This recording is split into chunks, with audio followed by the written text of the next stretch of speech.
नमस्कार दोस्तों, आपका मेरे YouTube चैनल राज शॉर्ट ऐप ट्रिक्स 57 पे स्वागत है। दोस्तों, हमने पिछले वीडियो में लुकअप फार्मूले के बारे में जाना था। आज मैं आप लोग को वी लुकअप फार्मूले के बारे में बताऊंगा। वी लुकअप फार्मूले में वी का मतलब होता है वर्टिकल यानी कि खड़ी, और लुकअप का मतलब होता है टू सर्च यानी खोजना। वी लुकअप और लुकअप में कुछ फ़र्क होते हैं जो मैं आपको क्लियर कर देना चाहता हूँ। वी लुकअप फार्मूला जो है वो केवल कॉलम पे काम करता है, जैसे इस तरह से, और जो लुकअप फार्मूला है वो कॉलम और रो दोनों पे काम करता है। इसका दूसरा अंतर ये है कि लुकअप फार्मूला जो है उसके डेटाबेस को हमेशा असेंडिंग ऑर्डर में कन्वर्ट करना पड़ता है, और वी लुकअप जो है इसमें डेटाबेस को असेंडिंग या डिसअसेंडिंग में कन्वर्ट करने की आवश्यकता नहीं होती है। ये दोनों रूप में काम करता है। ठीक है, तो हम आपको वी लुकअप फार्मूला समझाने के लिए एक छोटा सा डेटाबेस बता देते हैं। ये जो डेटाबेस है एक्सेल शीट पे बना हुआ एक बहुत छोटा सा डेटाबेस है, जिसे आपको समझाने में बहुत आसानी होगी। कंपनियों में या सरकारी संस्थानों में ये जो डेटाबेस है काफ़ी बड़े होते हैं। जैसे कि आप जानते हैं कि एक एक करके कोई भी जानकारी निकालना पॉसिबल नहीं होता है, बहुत ज़्यादा समय वेस्ट होता है। तो लुकअप, वी लुकअप, इस तरह के फॉर्मूले का यूज़ करके हम अपने काम को बहुत ही आसान कर सकते हैं। तो आपने ये चीज़ ध्यान दिया होगा कि लुकअप में इस प्रकार से कोई नंबर नहीं था हेडिंग के ऊपर, परंतु वी लुकअप में हेडिंग के ऊपर में ये नंबर दिया हुआ है।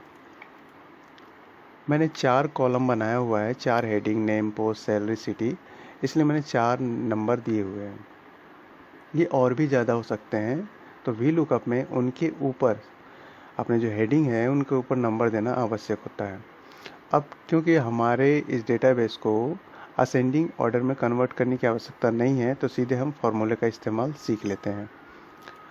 अब हम हेडिंग को ही कॉपी कर लेते हैं, यहाँ पर पेस्ट कर लेते हैं। नेम सेल को अलग चेंज कर देते हैं कलर। अब हम वी लुकअप फार्मूले का इस्तेमाल करते हैं किसी भी पार्टिकुलर व्यक्ति के पोस्ट की जानकारी के लिए। हम कोई भी एक नाम ले सकते हैं या बिना नाम के भी सूत्र लगा सकते हैं। जैसा कि आप जानते हैं कि कोई भी फार्मूला लगाने से पहले इज इक्वल टू का यूज़ किया जाता है, तो हम इज इक्वल टू लगाते हैं, वी लिखते हैं, एल देखिए जैसे हमने वी एल लिखा है, एक्सेल सीट ने हमें वी लुकअप फार्मूला शो कर दिया है। इस पर हम डबल क्लिक करते हैं तो हमारे पास जो है पूरा का पूरा फार्मूला शो कर रहा है। दोस्तों, याद रहे कि आपको जो फार्मूला दिखा रहा है इसी के आधार पर डेटाबेस को फीड करना है, वरना आपका जो वैल्यू है वो सही नहीं आएगा। तो इसमें पूछ रहा है पहले लुकअप वैल्यू, तो हम नाम के आधार पर जानकारी निकालेंगे। तो नाम के नीचे जहाँ पर हम नाम लिखने वाले हैं उस सेल को सिलेक्ट कर लेते हैं, लगाते हैं कॉमा। टेबल एरी मतलब टेबल का एरिया, कितने डेटाबेस में से जानकारी निकालनी है। अब आपने देखा था कि लुकअप में हम नेम के नीचे से पूरी डेटा को सिलेक्ट किए थे। वी लुकअप में ऐसा नहीं है, आपको नेम से लेकर के लास्ट तक के डेटा सिलेक्ट करना है। ठीक है, अब यहाँ पर हमने डेटा को सिलेक्ट कर लिया है। अब इसमें कॉमा लगाते हैं। अब यहाँ पर पूछ रहा है कॉलम इंडेक्स नंबर। कॉलम ये हो गया अपना, इंडेक्स का नंबर ये है। अब हमें पोस्ट की जानकारी लेना है, तो पोस्ट जो है वो दूसरे नंबर पे है। तो अब हम इस सेल को सिलेक्ट नहीं करेंगे, मात्र यहाँ पर 2 टाइप कर देंगे, कॉमा लगाएंगे। अब यहाँ पर आप देख रहे हैं 2 विकल्प आए हुए हैं, ट्रू और फॉल्स का। बता देता हूँ इनके बारे में। ट्रू का इस्तेमाल तब हम करते हैं जब हमारा डेटाबेस जो है असेंडिंग ऑर्डर में होता है, मतलब अल्फ़ाबेटिकली जमा होता है, तब हम ट्रू का इस्तेमाल करते हैं। फॉल्स का इस्तेमाल तब करते हैं जब हमारा डेटाबेस जो है वो डिसअसेंडिंग ऑर्डर में होता है। ट्रू के लिए हम यहाँ पर 1 इस्तेमाल करते हैं यानी 1, और फॉल्स के लिए हम यहाँ पर 0 इस्तेमाल करते हैं। हमारा डेटा असेंडिंग ऑर्डर में नहीं है, इसलिए हम यहाँ पर 0 लिखते हैं, कोष्ठक बंद करते हैं और एंटर करते हैं। अब यहाँ पर आप देख रहे हैं कोई रिजल्ट नहीं दिखा रहा है। अब हम इसे चेक करने के लिए एक नाम लिख लेते हैं, अरुण। एंटर करते हैं तो आपने देखा कि VLOOKUP ने डेटाबेस से खोज लिया कि अरुण का पोस्ट क्या है, मैनेजर।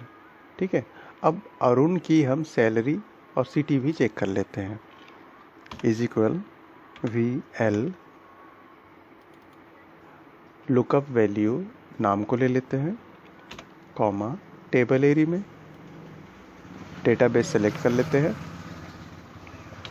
कॉमा कॉलम का इंडेक्स नंबर, क्योंकि हम अभी सैलरी चेक कर रहे हैं तो सैलरी जो है तीसरे नंबर पे है, तो हम 3 लिखते हैं, कॉमा लगाते हैं। हमारा डेटाबेस असेंडिंग ऑर्डर में नहीं है, इसलिए 0 लगाते हैं, एंटर करते हैं।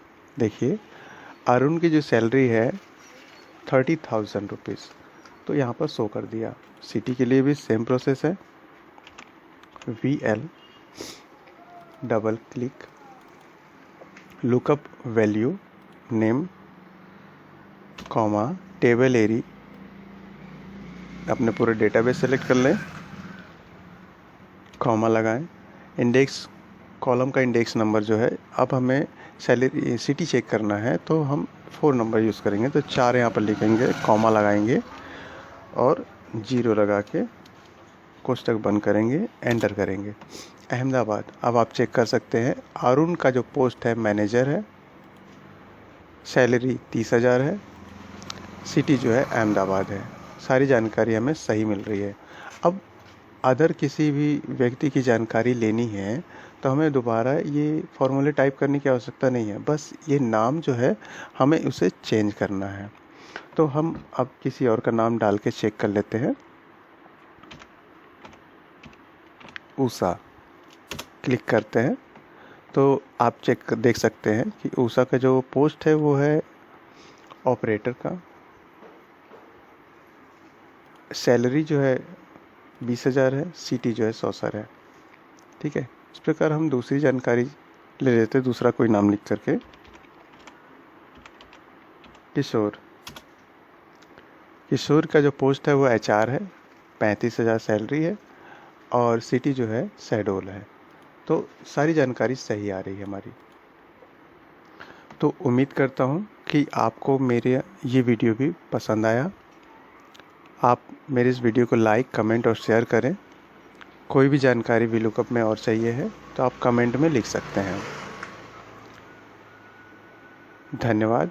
अब हम मिलते हैं अगली वीडियो में।